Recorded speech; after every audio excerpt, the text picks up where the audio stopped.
Bismillahirrahmanirrahim. Assalamualaikum warahmatullahi wabarakatuh. Berjumpa kembali kita hari ini bersama dengan muallim anda Ustaz Zamzuri bin Daud daripada Sekolah Menengah Kebahasaan Datuk Haji Muhammad Taib. Pada pelajar sekalian, hari ini insya-Allah kita akan sama-sama membincangkan topik di bahagian akidah yang bertajuk ketaatan malaikat.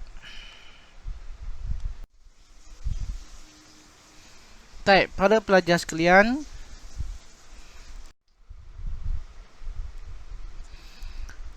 seterusnya kita tengok dahulu apakah objektif pembelajaran ataupun kriteria kerjaan seseorang pelajar itu apabila berakhirnya PDPC kita ini. So dalam tajuk ketaatan pada malaikat ini, antara fokus utama kita adalah selepas PDPC ini, Ustaz berharap para pelajar dapat yang pertama sekali menyatakan apakah maksud beriman kepada malaikat. Yang kedua, menyatakan apakah dalil nakli kewajipan beriman kepada malaikat. Seterusnya yang ketiga, pelajar dapat menulis ataupun menjelaskan nama para malaikat dan juga tugasan mereka, sama ada khusus ataupun umum. Kemudian yang keempat, pelajar juga dapat menyatakan perbezaan antara malaikat dan juga manusia, dan juga apakah hikmah beriman kepada malaikat.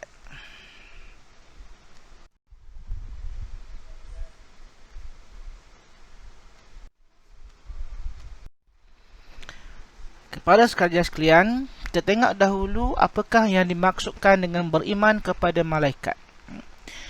Beriman kepada malaikat ini bermaksud bahawa kita yakin sepenuhnya dalam hati kita bahawa malaikat ini merupakan makhluk Allah yang dijadikan daripada cahaya.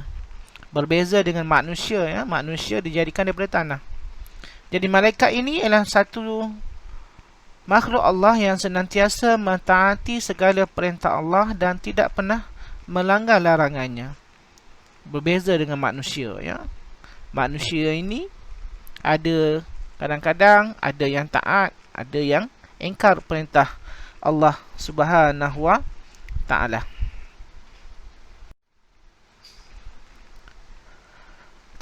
Pada pelajar yang Ustaz kasih sekalian, sebenarnya semua kita telah maklum bahawa beriman kepada malaikat itu merupakan salah satu daripada rukun iman yang 6. Pendek kata, kalau kita menolak ataupun tidak beriman pada salah satu daripada rukun iman ini, maka cacatlah iman kita dan tidak sempurnalah iman kita. Jadi apakah dalil nakli yang menyatakan seseorang itu wajib beriman kepada malaikat? Allah Subhanahu wa taala dalam surah Al-Baqarah ayat yang 177 berbunyi, A'udzu billahi minasy syaithanir rajim. Bismillahirrahmanirrahim. Laisal birra an tuwallu wujuhakum qibalal masyriqi wal maghrib, ولكن البر من آمن بالله واليوم الآخر والملائكة والكتاب والنبيين وآتى المال على حبه ذوي القربى واليتامى والمساكين وابن السبيل والساعلين وفي الرقاب وأقام الصلاة وآتى الزكاة والموفون بعهدهم إذا عاهدوا والصابرين في البأساء والضراء وحين البأس أولئك الذين صدقوا وأولئك هم المتقون. Sadaqallahul azim. Di mana ayat ini membawa maksud, bukanlah menghadapkan wajahmu ke arah timur dan barat itu suatu kebajikan.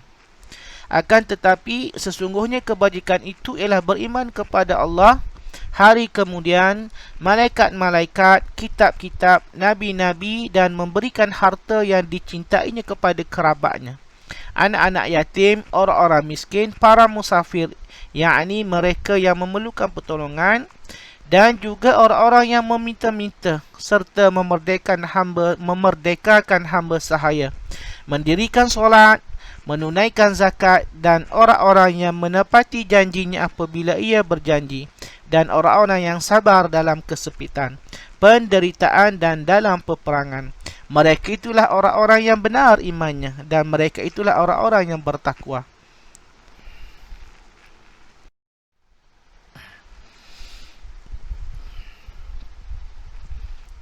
Okey. Jadi seterusnya sekarang kita tengok pula apakah nama-nama malaikat yang wajib diketahui oleh kita yang beriman kepada Allah Subhanahu Wa Taala. Ada 10 semuanya, ya. Yang pertama adalah Jibril, di mana tugas Jibril ini adalah menyampaikan wahyu kepada para rasul. Malaikat Jibril ini juga penghulu atau ketua pada malaikat.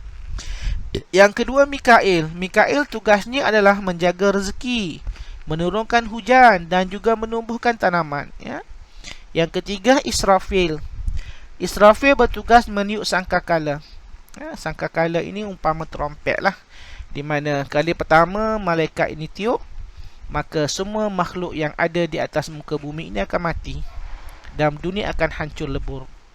Itu dinamakan hari kiamat.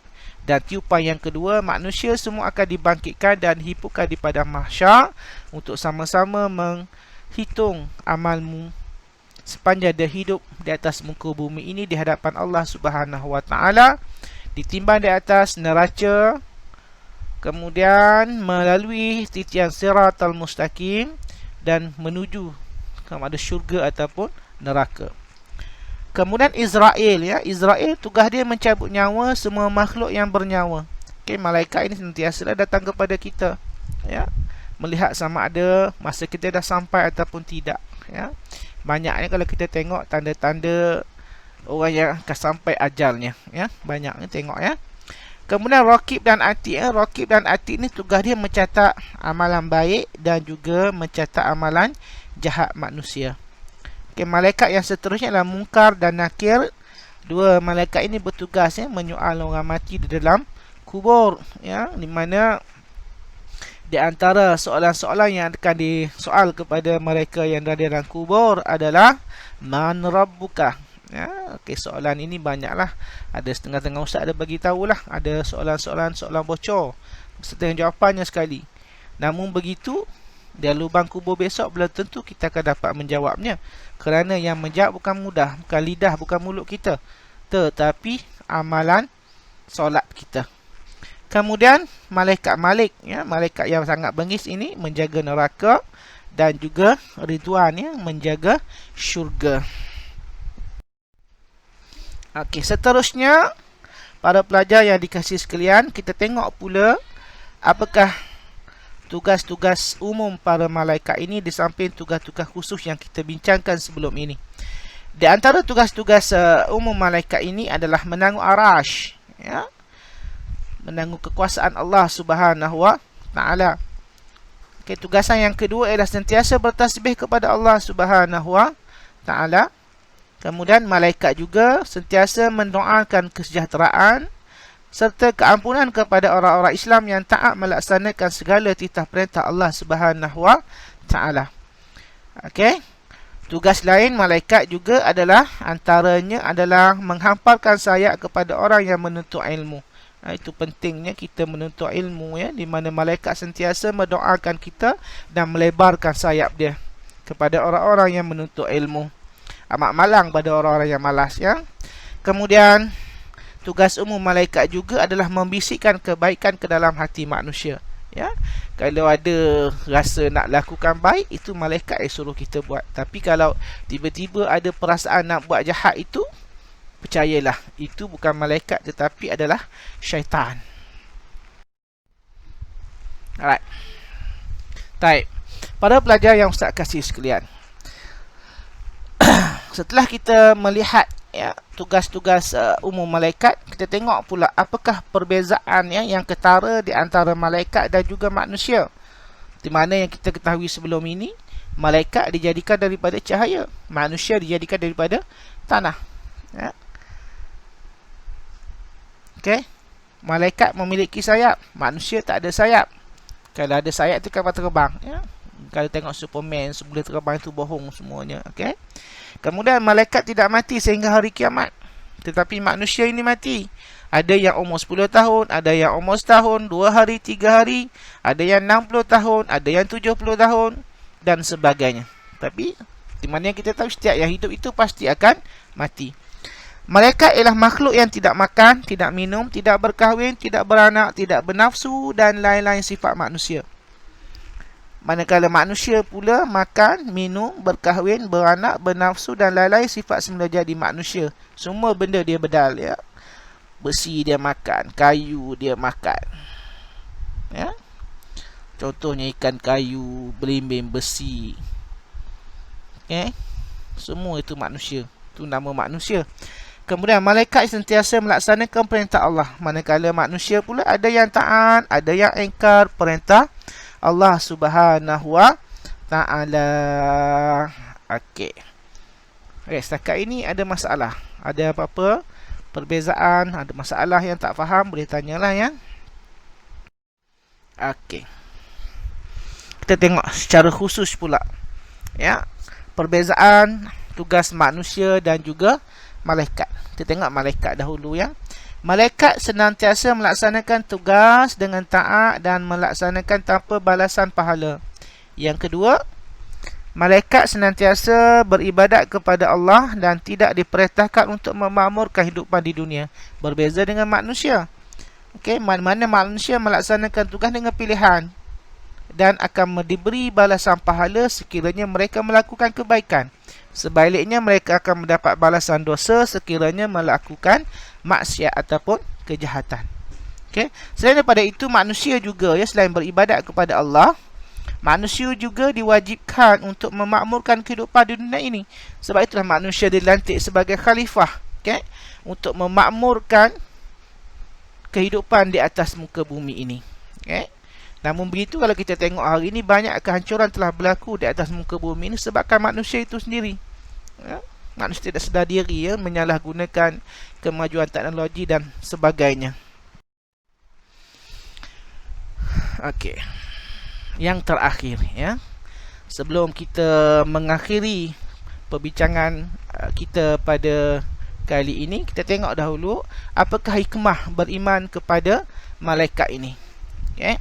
Yang pertama sekali ialah sekiranya kita betul-betul beriman kepada malaikat, sudah pastilah ianya akan menjadikan kita sentiasa berwaspada dengan tindak tanduk kita. Kerana apa?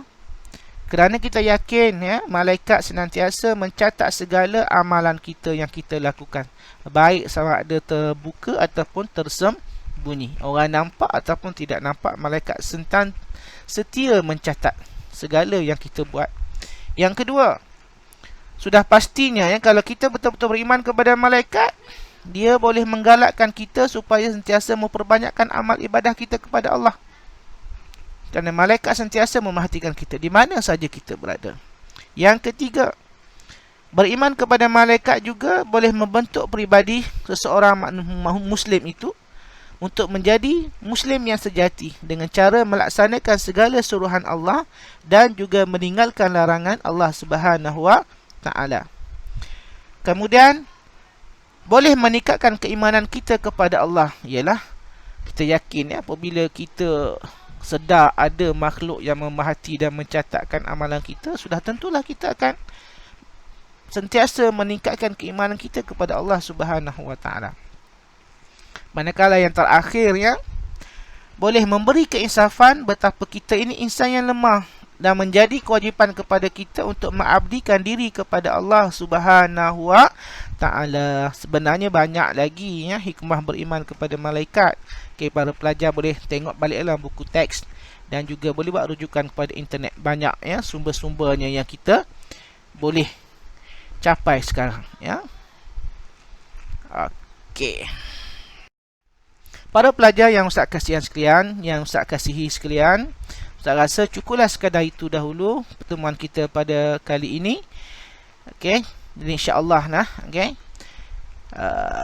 Bolehlah para pelajar boleh bertanya kepada ustaz-ustazah masing-masing sekiranya para pelajar tidak memahami sepenuhnya apa yang disampaikan dalam PDPC kita ini. Sekian, wabillahi taufiq wal hidayah. Assalamualaikum warahmatullahi wabarakatuh. Dan ustaz akan ucapkan selamat maju jaya, selamat belajar dan jumpa lagi.